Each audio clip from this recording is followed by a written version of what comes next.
Bonsoir à tous et d'abord ce message de félicitations du président Faure Gnassingbé, message adressé à Sa Majesté Carl Gustaf XVI, roi de Suède. C'est à l'occasion de la fête nationale donc de ce royaume. Il m'est particulièrement agréable de vous adresser, écrit le président Faure Gnassingbé, au nom du peuple togolais, de son gouvernement et à mon nom propre, nos très vives et chaleureuses félicitations et de vous renouveler par ailleurs en ces moments de grande allégresse mes ardents vœux de santé, de bonheur pour vous-même et pour la famille royale, ainsi que ceux de paix et de prospérité continue pour le peuple suédois, tout en me félicitant de l'excellente qualité des liens d'amitié et de coopération qui existent entre le royaume de Suède et le Togo. Je vous prie d'agréer, Majesté, les assurances de ma très haute considération, écrit le président Faure Gnassingbé. L'actualité ce vendredi, elle reste encore marquée par le grand rapport annuel des forces armées togolaises. Il a été présenté hier au chef de l'État, chef des armées. En outre, au-delà du lieu, des innovations majeures et surtout un mot, ce mot, la refondation de l'armée togolaise face aux défis de l'heure. Une refondation décidée par le chef des armées. Retour sur ce grand rapport, en résumé, avec Joseph Amégan.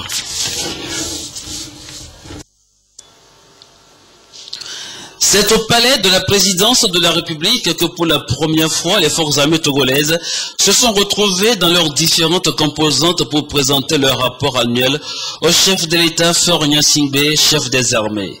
Grande innovation dans une démarche qui s'insère dans le rôle et l'image des forces armées togolaises depuis 2005. Les officiers des forces armées togolaises se sont félicités des progrès enregistrés par le Togo dans le domaine politique, économique et social.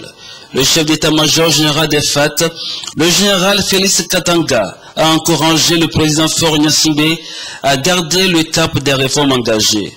Les FAT se sont engagés à soutenir le processus de réconciliation nationale et à œuvrer à la préservation de la paix et de la sécurité. Le président de la République, prenant en considération l'évolution du monde, a décidé la refondation des forces de défense et de sécurité du Togo. 3 impératifs fondamentaux sous-tendent cette importante réforme. Mesdames et messieurs, chers officiers, je suis venu vous parler ce matin de la sécurité des Togolais. Vous qui vous dépensez sans relâche afin que nos compatriotes puissent continuer de jouir d'un environnement paisible et serein, propice à leur épanouissement et au développement de notre pays. Je suis venu vous annoncer en premier mon ambition de renforcer la résilience de la nation face aux tumultes et incertitudes du monde, face aux vulnérabilités anciennes et nouvelles qui continuent de peser sur la stabilité de notre sous-région et face aux défis multiples qui se posent quotidiennement à la sécurité de nos populations. Je suis venu vous dire enfin les raisons qui justifient la refondation de notre défense et de notre sécurité sur des bases nouvelles, plus à même de préserver notre pays contre les incertitudes sécuritaires de notre temps, afin de transmettre aux générations futures une nation apaisée, forte et stable. La présence parmi nous de nos grands anciens, qui manifestent ainsi l'intérêt qu'ils continuent de porter à la sécurité de notre pays, m'offre également l'opportunité de saluer l'action et la mémoire de tous ceux qui, illustres ou anonymes, ont servi avec loyauté et dévouement les armes de notre pays et contribué à façonner le destin singulier des forces armées togolaises. Chers officiers, convenez avec moi qu'autour de nous, le monde bouge, et cela de plus en plus vite. Le climat sécuritaire de notre sous-région est en proie à l'instabilité récurrente dans certains pays, à l'essor de la piraterie maritime, à la montée en puissance du terrorisme et à l'émergence de trafics criminels divers. L'évolution du monde et de notre sous-région, l'incertitude qui y règne et l'émergence de toutes ces nouvelles vulnérabilités nous conduisent au choix d'un nouveau modèle de système de défense et de sécurité pour répondre à 3 impératifs principaux. D'abord, il nous faut garantir la souveraineté et la défense du Togo, notre pays, de ses intérêts vitaux, et préserver ses populations contre toute attaque extérieure ou toute agression intérieure. Ensuite, il nous faut assurer la meilleure cohérence possible et la redondance dans le recueil et l'exploitation de renseignements, mais aussi dans l'engagement des forces au niveau national et international. Enfin, nous devons gérer au plus près la ressource humaine dans le domaine du recrutement et de la formation pour répondre aux contraintes technologiques des matériels modernes et aux standards requis par les échanges et les engagements internationaux. Le président de la République, dans cette démarche de refonder les forces de défense et de sécurité du Togo, a fait le choix d'adapter le système actuel pour mieux répondre aux situations de vulnérabilité. Le président de la République a décidé ainsi de la mise en place d'une nouvelle organisation militaire territoriale sans modification de l'organisation administrative actuelle. Elle comptera 2 régions militaires et 2 régions de gendarmerie dont les sièges seront respectivement à Lomé et à Kara, ainsi que 5 secteurs militaires correspondant aux grandes régions administratives, 2 au sud et 3 au nord. Les forces seront mobiles et mieux réparties, en particulier avec la création de 2 bataillons d'intervention rapide à partir d'éléments existants et une installation équilibrée des moyens de soutien et d'appui sur l'ensemble du territoire national. Pour le chef de l'État togolais, la montée en puissance de la nouvelle organisation se fera dans les meilleurs délais, en tenant compte bien entendu des ressources qui pourront lui être allouées. La cohérence et l'efficacité sont les maîtres mots qui conduisent les forces armées togolaises et la gendarmerie nationale à rapprocher les structures démarches que le chef de l'État demande aux autres forces de sécurité, en particulier la police nationale. Notre pays, selon le chef de l'État, aspire à la paix qu'il faut maintenir. La démocratie, garantie par des élections libres, doit être préservée. Le peuple togolais doit pour cela compter sur des forces de défense et de sécurité issues de ses rangs et qui, selon le président de la République, avec tous leurs moyens, sont là pour le protéger sur la voie du développement. À l'Assemblée nationale et sur la table des députés ce vendredi, nous l'annoncions tout à l'heure en titre, le projet de loi portant code de transparence dans la gestion des finances publiques. La plénière, la 9e de cette session, a été donc consacrée à ce projet de loi voté au finish par la majorité. Arc-en-Ciel et ANC ont marqué leur opposition. Le compte rendu de séance, Carmen Magia-Kafou.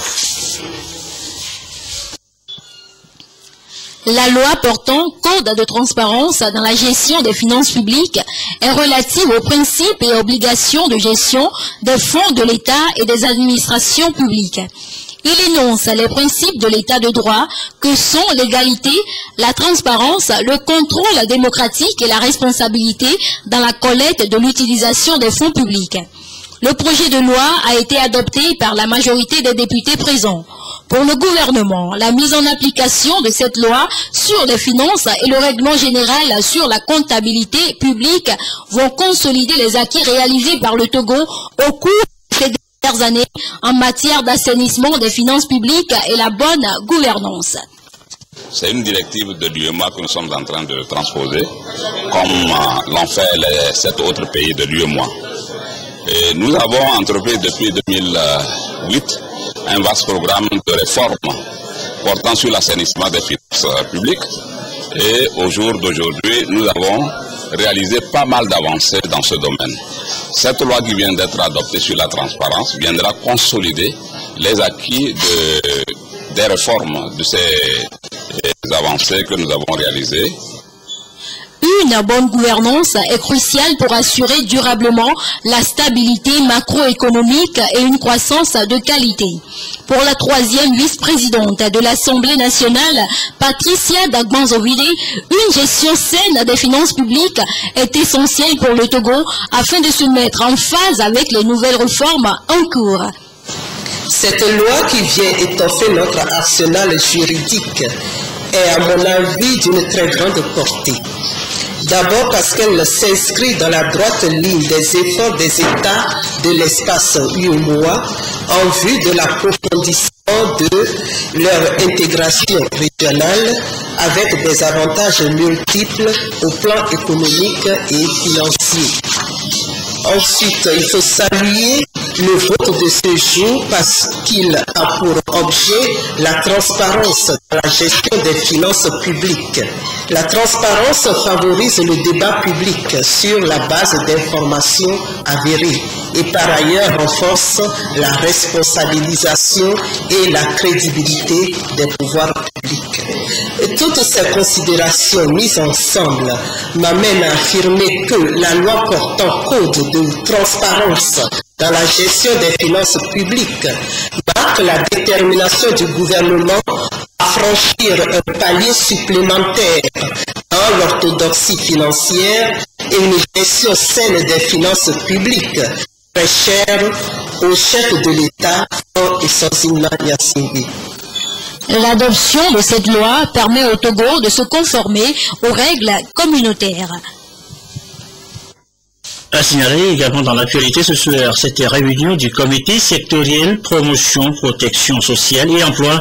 C'est la deuxième session de l'année. En toile de fond, la mise en œuvre de la SCAP, mais l'exercice du jour porte sur l'examen et la validation des recommandations du rapport de l'année 2013. Le compte rendu est en âme Kokoroko, Medina Bacha, Salabi. Pour une meilleure mise en œuvre de la stratégie de croissance accélérée et de promotion de l'emploi SCAP, le comité sectoriel examine les recommandations des rapports d'activité menés en vue de réactualiser le programme d'action prioritaire. C'est cet exercice qui a réuni le comité sectoriel promotion, protection sociale et emploi pour la deuxième session 2014. Les recommandations portent essentiellement sur les axes 3 et 5. Dans la recommandation relative par exemple à l'assurance de santé, c'est de travailler pour que rapidement dans les années à venir, on puisse, au-delà des fonctionnaires qui sont actuellement couverts par le risque maladie, on puisse étendre cette couverture aux populations les plus nécessiteuses au niveau des départements ministériels. Quand vous prenez les postes de direction et autres, les femmes sont toujours faiblement représentées. Donc dans ce sens, il a été recommandé de mettre en place des cellules pour la promotion du genre. À terme, le comité devra valider la matrice des recommandations et le plan d'action prioritaire du secteur pour la période allant de 2014 à 2016. Étant donné l'importance du plan d'action prioritaire de nos secteurs pour l'efficacité des actions en faveur du bien-être des populations, je suis convaincu que les travaux de qualité que vous avez engagés nous permettront, au sortir de cette séance de travail, nous ayons un plan d'action prioritaire de qualité et une version améliorée des recommandations qui vont nous permettre d'orienter avec efficacité l'allocation des ressources nationales et internationales ainsi que l'investissement de nos efforts collectifs. Ce comité sectoriel est constitué des ministères du Travail, de l'Action sociale et de la Jeunesse et des Sports. Les travaux ont bénéficié de l'appui financier de l'Union européenne et mis en œuvre par le PNUD et le ministère de la Planification. Autre titre de l'actualité, la suite et la fin des négociations bilatérales entre le Togo et l'Allemagne. Que retient-on concrètement de ces négociations? Notez tout simplement que pour les 2 prochaines années, l'Allemagne augmente son aide pour le Togo de 50%. Les précisions étonnant Kokodoko, Clarisse Satikle. Les négociations intergouvernementales étendues sur 2 jours ont permis de passer en revue la coopération bilatérale entre le Togo et l'Allemagne et également de relever les efforts faits par le Togo pour son développement, ce qui motive l'Allemagne à augmenter l'enveloppe de l'aide au Togo de 50%, soit de 40 millions d'euros estimés à 26,2 milliards de francs CFA afin de lui permettre de poursuivre ses projets de développement. Cette décision issue des négociations a été corroborée par la signature du procès verbal de la rencontre. L'Allemagne va continuer la coopération avec le Togo, pas seulement continuer, mais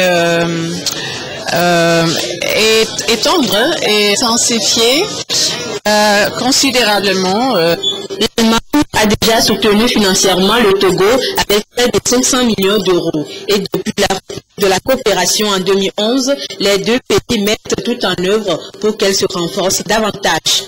Je vois ce qui s'est passé autour de la coopération, surtout l'intensification des visites, les visites ici, mais aussi en Allemagne. Je ne peux que constater une intensification spectaculaire de relations entre nos deux pays qui sont liées par une longue histoire d'amitié particulière et de la coopération. Dans le cadre de l'augmentation de cette enveloppe, 3 pôles prioritaires prenant en compte des programmes conjoints ont été identifiés. Il s'agit de la formation technique professionnelle et l'emploi des jeunes, du développement rural y compris l'agriculture, de la bonne gouvernance et de la décentralisation. Tous ces programmes cadrent parfaitement avec les objectifs de développement du Togo définis par la SCAP. Pour tous ces efforts qui nous permettent d'oublier définitivement les années peu reluisante de notre coopération, je voudrais exprimer la profonde reconnaissance du gouvernement et du peuple togolais au gouvernement et au peuple de la République fédérale d'Allemagne. Cette augmentation de l'aide de l'Allemagne au Togo s'étend sur la période 2015-2016, mais dans une approche décentralisée. Les actions seront concentrées sur les villes de Thiévié, Palimé et Sokodé, avec une perspective d'extension plus tard à d'autres villes. Et toutes nos excuses pour la qualité quelque peu défectueuse du son de cet élément. Notez par ailleurs que le forum consultatif sur le commerce au Togo a pris fin ce vendredi. Un forum ouvert hier. 2 jours de réflexion pour faire de ce secteur une des locomotives du développement national. On note surtout l'appel à promouvoir les politiques commerciales. Nous retrouvons Clarisse Attigré. Toutes les difficultés rencontrées par les commerçants ou tout autre acteur du secteur dans l'exercice de leurs activités sont mises sur la table des discussions. À ce forum consultatif sur le commerce au Togo, les tracasseries lors des transactions commerciales, les taxes douanières et les impôts souvent mal maîtrisés par les commerçants ont été évoqués. Nous avons parlé des problèmes des douaniers qui, sachant que les femmes sont en général des illettrées, ne connaissent pas leurs droits, les icotèmes comme on le dit. C'est pour la marchandise pour laquelle on doit payer 15 francs, le douanier lui prend par exemple 100 francs. Vous savez, aujourd'hui on nous a fait connaître tout ça là. Nous allons aller nous enquérir pour connaître désormais nos droits et comme ça, nous aurons nos produits qui nous reviendront moins chers. Cela nous apportera beaucoup dans nos affaires, notamment au niveau du secteur artisanal. Il y aura des ouvertures et des opportunités pour produire et mieux vendre. À l'instar des pays à économie émergente, le Togo veut aussi bâtir sa croissance sur le développement du commerce, raison de la tenue de cette rencontre axée sur l'examen des questions et défis d'importance pour le commerce. La parole est alors donnée à toutes les parties prenantes en matière de commerce de pouvoir s'exprimer sur les activités commerciales au plan national, régional et mondial.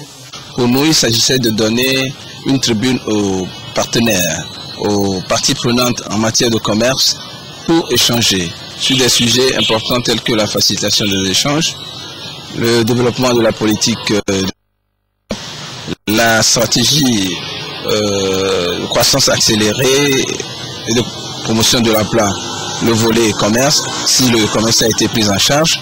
Et enfin, nous avons parlé aussi des accords internationaux, comment les entreprises togolaises s'en servent au plan commercial. Voilà, et nous avons terminé bien sûr avec le nouveau développement qui est le guichet unique du commerce extérieur. Notre satisfaction est totale. La tenue de ce forum consultatif sur le commerce au Togo a permis d'accompagner les politiques intérieures et de définir les contours d'un environnement extérieur de soutien afin de catalyser les mutations économiques et commerciales.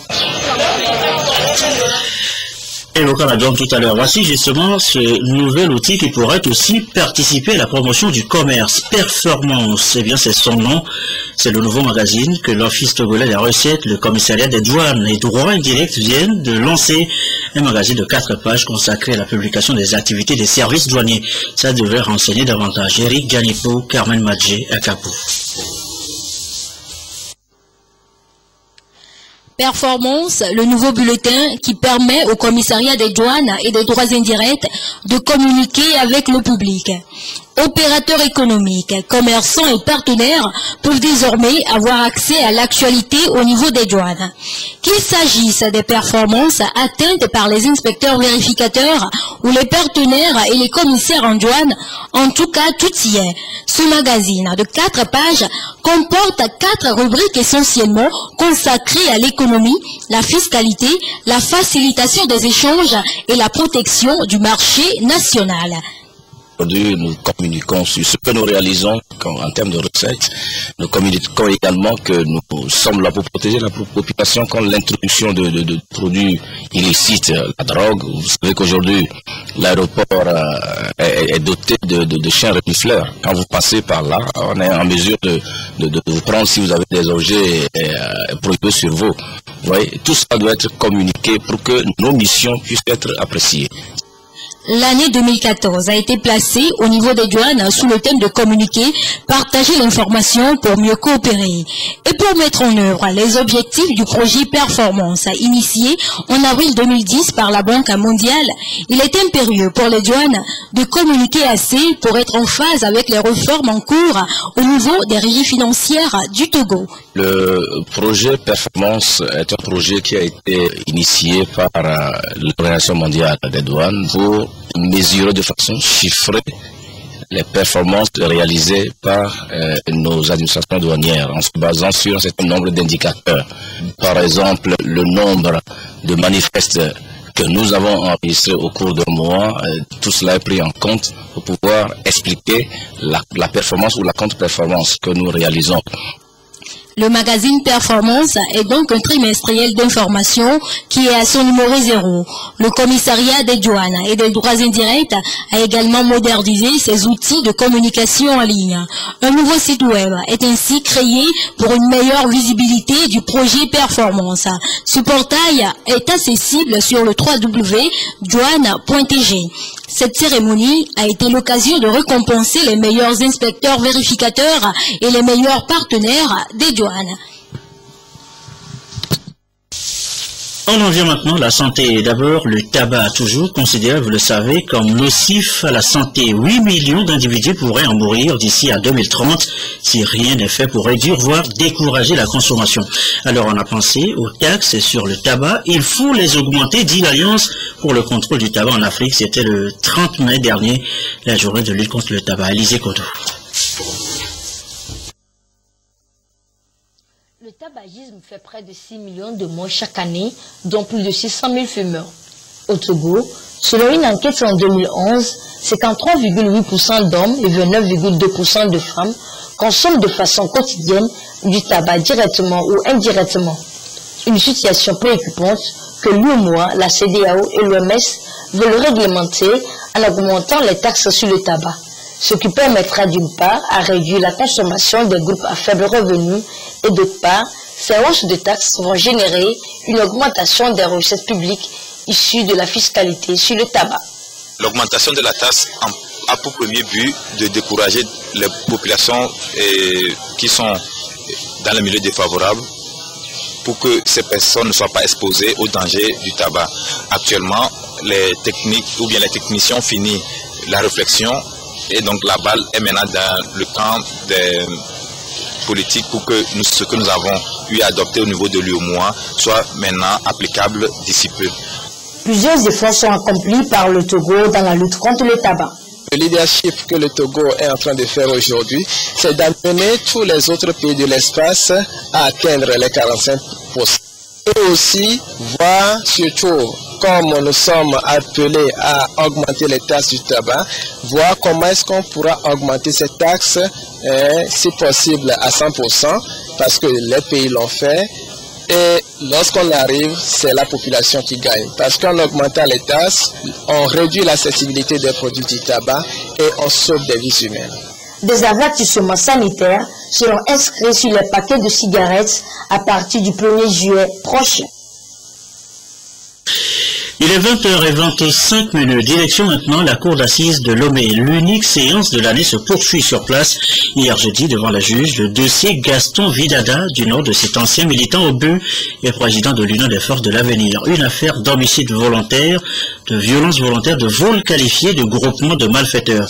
Pas de jugement rendu. L'affaire est mise en délibéré jusqu'au 30 juin prochain. La précision de Prudence Issou.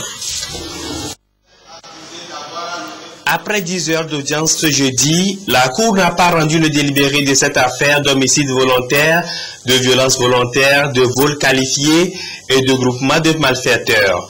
Un dossier relatif au meurtre de Gaston Vidada, ancien membre de l'OBU d'Agbo Mekojo et président de l'Union des forces de l'avenir, assassiné à son domicile dans la nuit du 25 au 26 mai 2011. Ces accusés ont reconnu les faits qui leur sont reprochés, mais devraient attendre 25 jours pour connaître leur sort. La Cour en a ainsi décidé et a renvoyé l'audience sur le 30 juin prochain.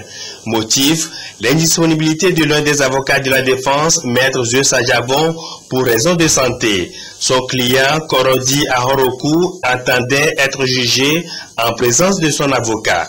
C'est une situation qui ne compromet en rien l'issue de cette affaire, estime la défense. Ces 5 accusés étaient déjà connus pour être des spécialistes de cambriolage, de braquage en série dans les quartiers d'Adidogome et d'Agwenivé.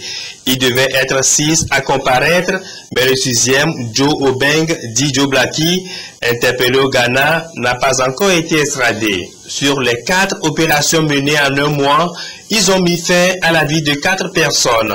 Georges Beka, Edem Beka, Paulin Blaodekessi et Gaston Vidada.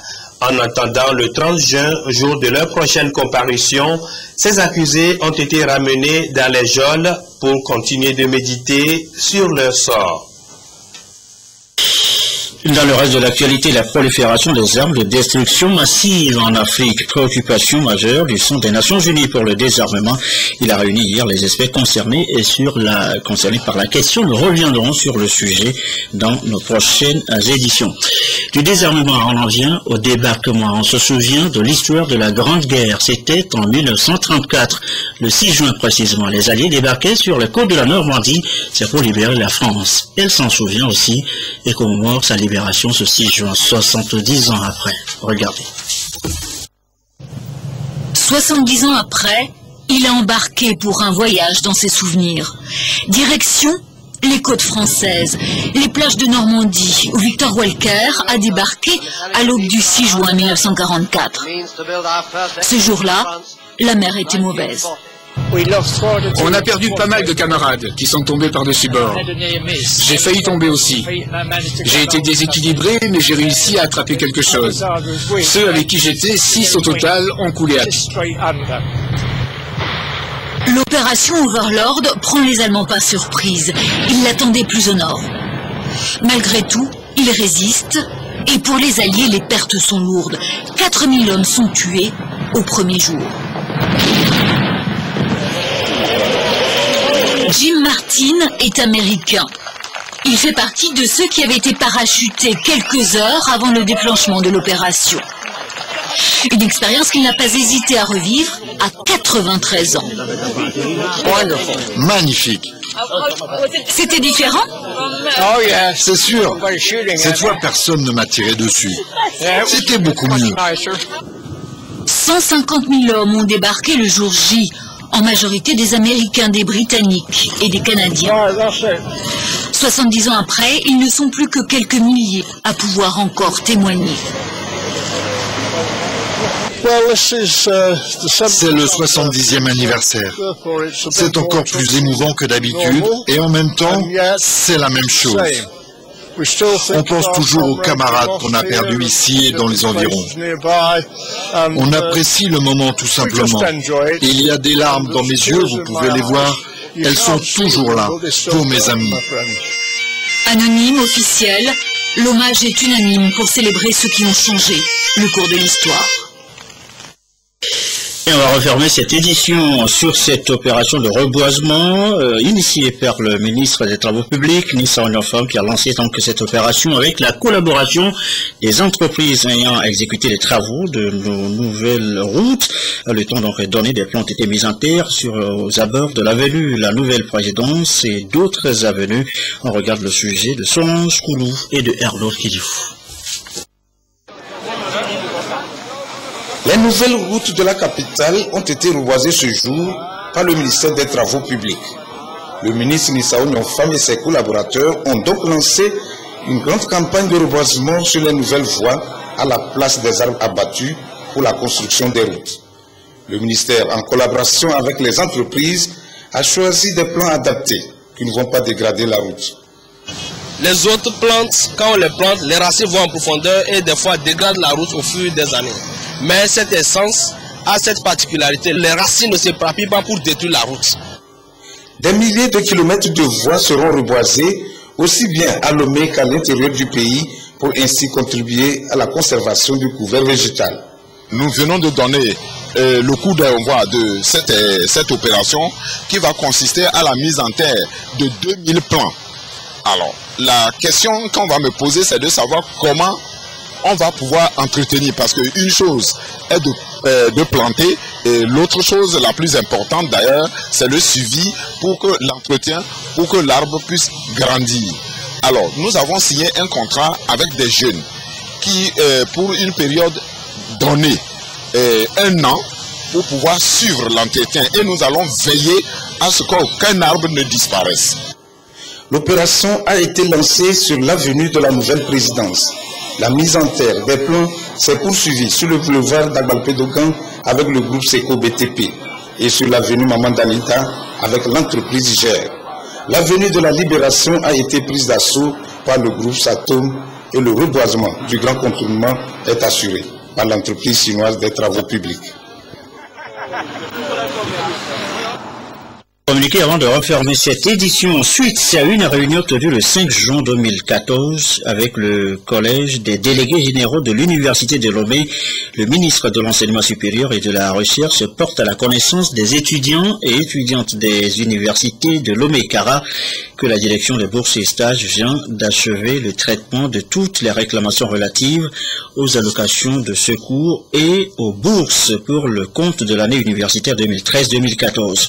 Par conséquent, toutes les dispositions sont prises pour le paiement des bourses et allocations de secours dans les prochains jours. Par ailleurs, il tient à féliciter toute la communauté universitaire de Lomé et de Kara et particulièrement les étudiantes et étudiants pour la bonne marche des activités académiques et pédagogiques et les exhorte à continuer de préserver chacun en ce qui le concerne le climat de paix et de sérénité sur le campus dans le souci d'un aboutissement heureux de l'année universitaire. Voilà qui me fait à cette édition. Elle se referme sur les images, vous allez le voir, des députés ce matin à l'Assemblée nationale, 9e séance plénière consacrée à la loi portant code de transparence dans la gestion des finances publiques, loi adoptée par la majorité. La météo, les prévisions du soir, juste après ce journal, 22h30, nos dernières infos. Isidore Koubatine, merci à vous qui nous suivez ce soir à Bruxelles, en Belgique, sur la télévision togolaise et comme d'habitude, toujours fidèlement. Excellente fin de soirée chez vous.